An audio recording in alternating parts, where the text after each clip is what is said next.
started thinking that there is some interest behind. There is something that's not really the fact that they want to take care about, kids and healthcare and things like this. Hello, world. Welcome to the Vaping Unplugged podcast. Everything you need to know about vaping and tobacco harm reduction. Hello and welcome to Vaping Unplugged, the podcast from the World Vapers Alliance. I'm Michael, and today I have the pleasure of speaking with a pioneer in the vaping industry and a powerful advocate for harm reduction in Europe. Elina Ivanova-Atanassov is our guest today. Elina is the president of the European Association of the Vaping Industry, and she also runs Bulgaria's longest-standing marketing agency.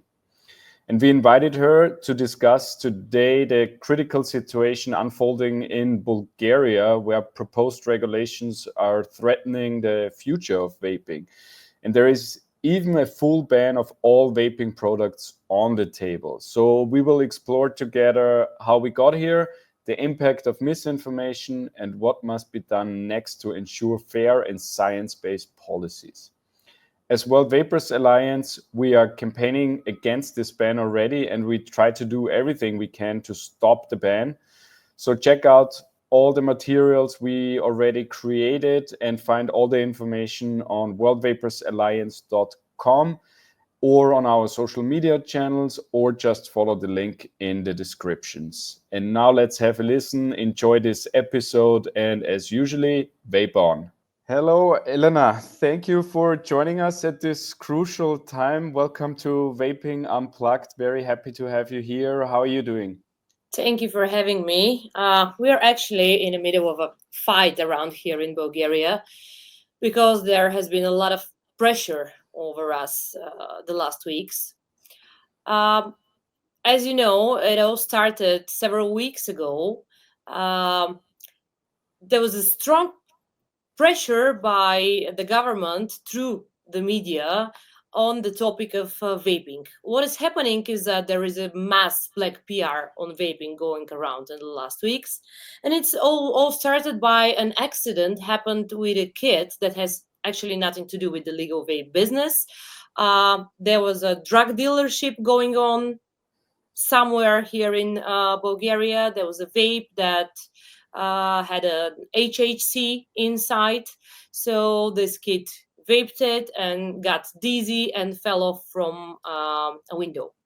So this was the reason why a very, very huge campaign started all around our media, saying that vape is the biggest danger nowadays. Vape is something that's killing kids all around the world, that it should be banned everywhere. So this is how it all started. Yeah, crazy story, and obviously very unfortunate, but it shows how fast a fall of a window can spiral into a campaign against all vaping products. Maybe as a background for the listeners who didn't follow the situation. So after this incident, a proposal for a full ban of all vaping products emerged, and already all parties voted in favor of it in the first reading. Yeah. So is that the current situation, or were there some developments since then? That was 2 weeks ago. It's changing actually every day. It started with a proposal for a severe and full ban of everything going around all media, with speakers from all possible parties, all possible agencies that are regulatory agencies around here. So it was morning, noontime, evening, in all of the possible media, full ban. After this, we started going on different meetings, official ones, non-official ones, just to discuss what's actually going on, because, this illegal product that has drugs inside has nothing to do with the legal business itself. Because as you know, vape is 95% less harmful than all of the other things that you can smoke, like cigars, cigarettes, and heated tobacco and everything else. Why is this going around vapes when it should be going around, stopping illegal business and stopping drugs? So when we started meetings, we had several official ones. It was aired, of course, everywhere. And then slowly in time, the wording changed until last week when they started speaking about partial ban now. A partial ban that is for disposables only. And then we were like, why should it be only partial ban? What's going on with the ones that are rechargeables? So you say these ones are harmful and the other ones are not harmful. Where are we going? So then we started thinking that there is some interest behind. There is something that's not really the fact that they want to take care about, kids and healthcare and things like this. There are interests behind this. And when we started thinking around who has this interest, it's pretty obvious. It's all about the tobacco companies. Yeah, and I mean, I was very surprised when I saw this first proposal of the full ban, because clearly I'm not a lawyer, but it's quite obvious that this would be against EU regulation, because with the Tobacco Products Directive, vapes are already legal in the EU and you can't just ban them. So I was surprised that politicians would go the first extreme step right away, even though it would be against the EU law. So I would think the reason behind that is to make a huge point of action, kind of, so that they show their willingness to do something against illegals, even though the actual proposal has nothing to do with the illegals. And then I think, or do you agree that then they maybe realize that is a step too far and now trying to roll back? Or do you think that was already the plan, to start with the most harsh proposal and then get through what they actually want to get through? Both of the statements are true. First of all, what happened is that the president gathered together the National Council for National Security. They didn't do it when the war started, but they do it because a kid died out of smoking a vape with drugs. So I don't know if you have an idea what the gathering the official Council for National Security means, but this means that something is threatening the national security of the country. So they gather all parties and all local agencies and everybody to work really hard on how to solve this problem. And they took it as a way of doing a really good PR if they, start going around and doing bad PR for the easiest possible thing to be, harmed. And these are vapes. Because if you try to put harm on cigarettes, a lot of people will go out and they may even take, the political parties out of the parliament because of this, because, millions of people are smoking. But it is so easy to do this harm on the local companies that are doing vape business, because you can destroy them like this. You're just putting a change in law from today to tomorrow, and they're out. But what actually stays is the multinational companies here that has really broad interests. So this was the first point. The second point is that this is an actual good PR for the government, because they seem to act, they seem to do things, but they are actually not doing anything in terms of really solving a problem. Because if you go out in front of the streets here where you can see kids, if you see kids smoking, they are not really smoking vapes. They're smoking cigarettes and heated tobacco. And you can see this in front of schools around here. So we do have a problem, but the problem is not with the vapes. So we actually stood up last week and said, okay, if you want to ban, let's do it on everything. If you want to do healthcare, let's do a proper healthcare. See what is the most harmful and start with it. And then go one by one to the less harmful. Because the other thing is obviously serving somebody's interests. Yeah, and that is the crazy thing, because Bulgaria has the highest smoking rates for adults and underage people in the EU. So obviously the cigarettes, or in the world, yeah. From some, research agencies, they say some of the years we are on the first place in the world. This is a huge disaster, and they are not working on tobacco. Exactly. I mean, it's pretty clear that smoking is the actual problem in Bulgaria, and not the, I don't know, 3 to 5% of people who vape. More smokers should be encouraged to switch. Quite the contrary. And you already mentioned the. This is why we started this business here, because I'm an owner of two vape businesses and also a president of the European Association of Vape Industry. But we did this just to stop people from smoking and give them an alternative that will be way better for their health. This is the core of our vape business. Yeah, and before you already mentioned the people on the street, I would be interested. What do you think is the general sentiment of the society in Bulgaria when it comes to vaping and harm reduction? Do people even know about it? Do they have a lot of misconceptions about the harms of those products? Where are we in Bulgaria on this? They have a lot of misconceptions because it has never been spoken about. I mean, they until this moment, 3-4 weeks ago, they always knew that vapes are the better alternative, the more the less harmful, the more innovative, and the better choice. And with this black PR that they did the last 4 weeks, now actually people around are thinking that this is really dangerous, that vaping is dangerous, that this is something that kills people. Because when you put this in the mind of the regular people and they know nothing about it, like the science behind, like the real facts and the real data that goes from all of the researches that has been done around the world, the only thing that they know is what they hear in the news in the evening. And when these news came from where, they hear what the politicians wanted them to hear. So Yeah, and I just it's saw. huge propaganda. Yeah, and it's crazy. I just saw a statistic from the UK, which used to be one of the most open countries when it comes to vaping. And even there, 85% of smokers believe that vaping is as harmful or even more harmful than smoking.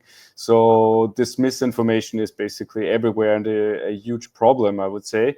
And because that also then gets into bad policy decisions. And if we talk about policy decisions, as far as I understand the current process, in Bulgaria we already had the first reading of the law. So Yes. what are the next steps, and what is the time frame before a final decision is made in Parliament?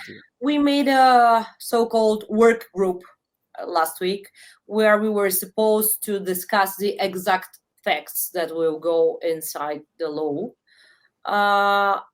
But nothing happened out of it, actually, because we were arguing all the time, and there was no discussion from our side on what should be banned, because we believe that nothing should be banned.